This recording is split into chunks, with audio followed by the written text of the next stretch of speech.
From the KYMA studios, covering Yuma and the Imperial Valley, this is KYMA News 11.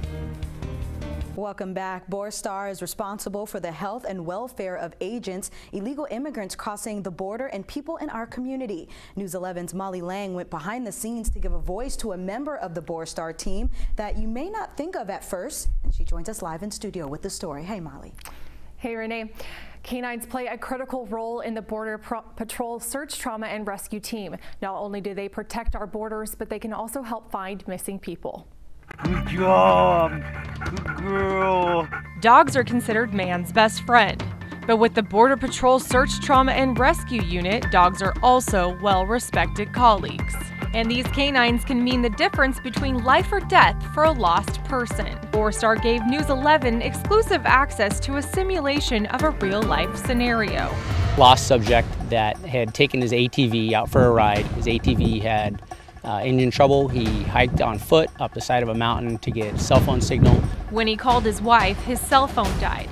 Then she called the authorities and they notified Borstar.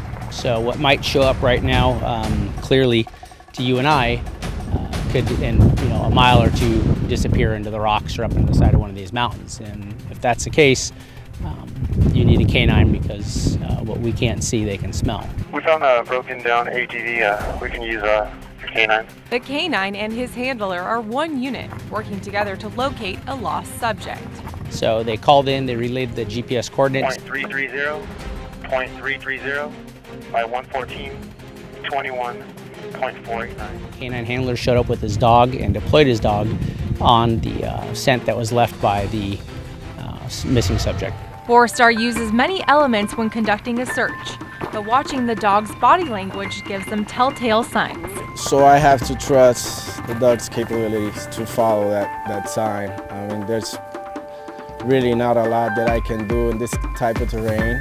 I have to rely on my canine. Wagging tail, tension on the leash, that means they're onto something. He's trained to follow tracks, ground disturbance, human scent, or he can air scent. And when he gets the scent of the person, he will take off running to the person, do a loop, come back to me, he will sit down and show me where is the person, and he will run back to the person.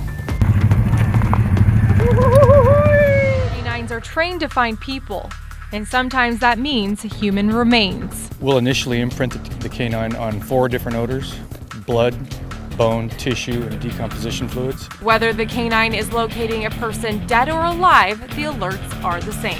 A change of body posture, change of respiration when the dog comes into those odors. So the alert itself is the same. When a person needs locating, canines sniff it out. Good job. Good girl. Reporting in Yuma, Molly Lange, News 11. Canines are critical to the mission of the Department of Homeland Security to protect the homeland. Live in the studio, Molly Lange, News 11. Very good, Molly. Thank you for that report.